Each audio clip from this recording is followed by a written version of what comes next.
Bismillahirrahmanirrahim. Assalamualaikum warahmatullahi wabarakatuh. Bagaimana anak-anak kabarnya? Insya Allah kita senantiasa diberikan kesehatan sehingga kita dapat belajar bersama-sama di masa pandemi kali ini. Melanjutkan bab sebelumnya, kita akan mempelajari bab 3, yaitu aku anak soleh. Mengapa seorang anak harus menjadi seorang anak yang soleh? Dikarenakan anak soleh merupakan dambaan setiap orang tua, sehingga kelak anak yang soleh dapat membantu meringankan timbangan kita di akhirat kelak. Nah, sekarang bagaimana langkah-langkah kita menjadi anak soleh? Di sini tertera yaitu jujur, amanah, hormat, santun, dan saling menghargai. Menuju poin yang pertama yaitu jujur. Hal tersebut dapat kita lihat bagaimana kita dapat menyikapi sikap jujur, yaitu ketika kita melaksanakan sebuah ujian dari Bapak Ibu yang ada di sekolah, Bapak Ibu guru yang ada di sekolah. Apakah kita menyontek ketika ujian atau tidak? Jikalau kita menyontek, kita tidak jujur, dan ketika kita melakukan dan mengerjakannya dengan kemampuan kita sendiri, maka kita telah melaksanakan sikap jujur. Hal tersebut tercantum dalam surat At-Taubah ayat 119. Bismillahirrahmanirrahim. Ya ayyuhalladzina amanu taqullaha wa kunu ma'as-shadiqin.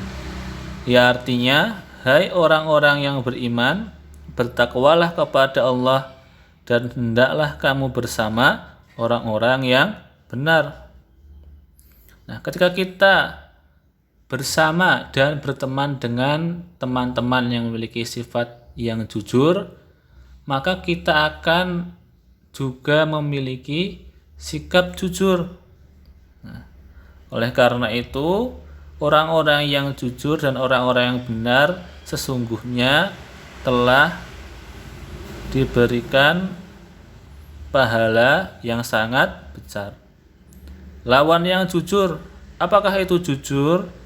Jujur adalah berkata apa adanya, sedangkan lawan dari jujur adalah bohong. Nah, sekarang apakah keuntungan ketika kita melakukan sikap jujur? Yang pertama, orang yang jujur mendapatkan pahala dikarenakan termasuk akhlak yang terpuji. Dan kedua, dipercaya oleh orang lain, sehingga ketika kita diberikan sebuah amanah, kita akan dipercayai. Dan yang terakhir yaitu mendapat keberuntungan. Ketika kita jujur, maka Allah akan membuka pintu rezeki yang halal dan barokah. Nah, maka sebaliknya, bagaimana jika kita tidak jujur ataupun berbohong? Maka akan dibenci Allah, dijauhi orang lain, tidak mendapat kepercayaan, melakukan perbuatan dosa, serta mendapat celaan sebagai pendusta. Kita sebagai umat muslim dianjurkan untuk menyikapi diri kita dengan sikap jujur. Nah, anak soleh yang selanjutnya yaitu memiliki sikap amanah. Amanah artinya dapat dipercaya. Hal ini pun juga merupakan sikap keteladanan dari Nabi Muhammad SAW. Oleh karena itu, sifat amanah Rasul juga disebut dengan al-amin, yaitu dapat dipercaya.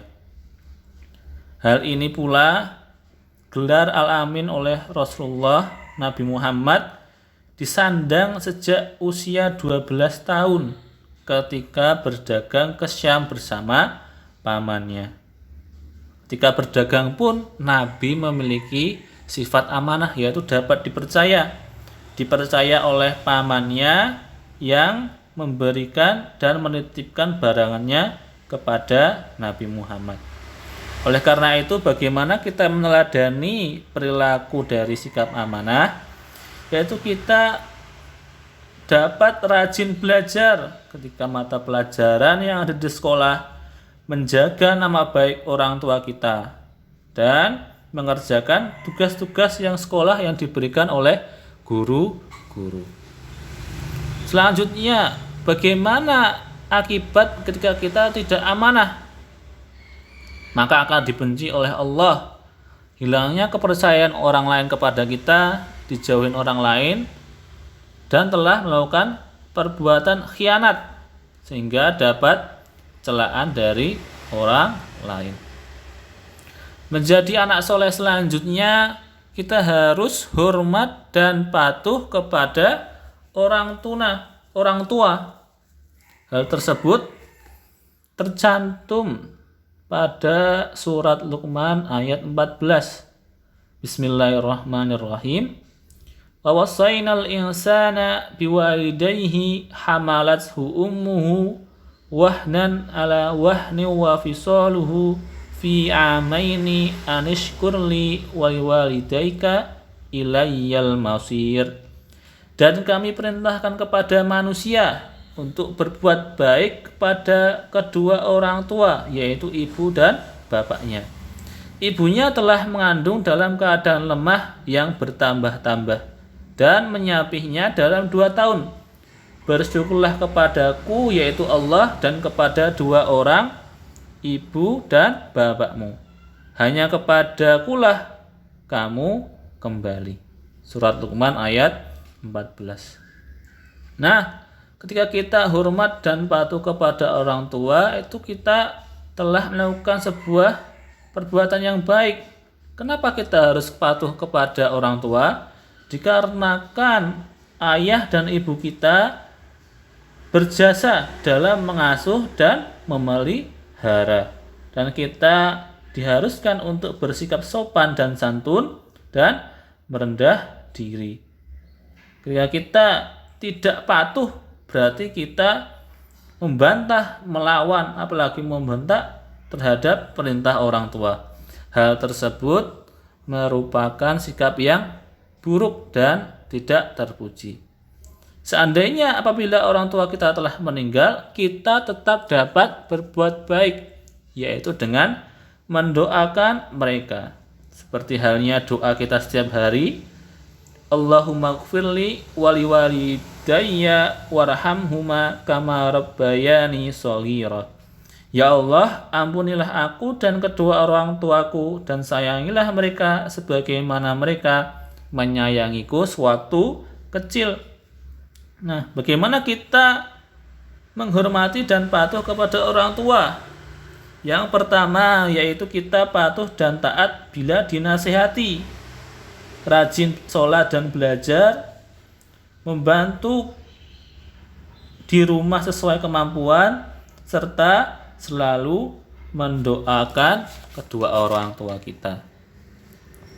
Menjadi anak soleh selanjutnya, yaitu dengan hormat kepada guru, dikarenakan guru itu merupakan orang tua kita di sekolah, dikarenakan guru telah berjasa mendidik dan mengajarkan kita, sehingga ilmunya dapat bermanfaat ketika kita dewasa kelak. Berikut contoh menghormati dan mematuhi guru. Yang pertama, yaitu ketika bertemu dengan guru ataupun mengawali percakapan kita, baik di WhatsApp ataupun di grup, kita mengawalnya dengan mengucapkan salam, yaitu Assalamualaikum. Selanjutnya, ketika guru memberi tugas, maka hendaknya mengerjakan dan menyelesaikannya sesuai dengan waktu tenggatnya. Kemudian ketika dinasihati guru, maka kita sebagai murid mendengarkan dengan tulus nasihat-nasihat yang diberikan. Kemudian berbicara dengan santun dan tidak memotong pembicaraan. Serta ketika guru sedang mengajar, siswa diharuskan untuk menyimaknya dengan sebaik-baiknya, dikarenakan pemahaman dapat diperoleh melalui pemahaman dan mendengarkan pengajaran guru. Selanjutnya, menjadi anak soleh dambaan orang tua dilakukan dengan santun dan menghargai teman. Hal tersebut termaktub dalam surat Al-Hadid ayat 9. Walladzi yunazzilu ala abdihi ayatin bayyinat liyukhrijakum minadz zulumati ilan nur wa innallaha bikum laraufur rahim. Dia yang menurunkan kepada hambanya ayat-ayat yang terang, yaitu Al-Quran, supaya dia mengeluarkan kamu dari kegelapan kepada cahaya. Dan sesungguhnya Allah benar-benar maha penyantun lagi maha penyayang terhadapmu. Santun berarti halus budi, baik bahasa dan sopan tingkah lakunya. Orang yang santun biasanya itu sabar, tenang, sopan, penuh rasa belas kasihan dan suka menolong. Sehingga kita sebagai anak yang menjadi dambaan orang tua harus menjadi anak yang soleh, dikarenakan Allah pun memiliki sifat maha penyayang, maha pengasih, maha pemaaf, dan maha penyantun kepada semua makhluknya. Berikut cara kita menyikapi sikap santun, yaitu dengan mengucapkan salam jikalau bertemu, berbicara dengan lembut dan tenang, tidak mengangkat suara terlalu keras. Kemudian peduli terhadap kondisi teman dan suka menolong ketika kesulitan. Berteman tanpa aplikasi. Nah, ini juga penting, tidak mencela dengan perkataan buruk, rendah hati, mengucapkan terima kasih kepada temannya yang telah membantu, minta maaf apabila bersalah, serta tidak mengambil hak orang lain. Demikian cara-cara kita menjadi anak soleh dambaan orang tua. Yang pertama yaitu adalah menjadi anak yang jujur, amanah, hormat dan patuh kepada orang tua, santun dan menghargai temannya serta hormat kepada guru. Demikian yang dapat disampaikan. Assalamualaikum warahmatullahi wabarakatuh.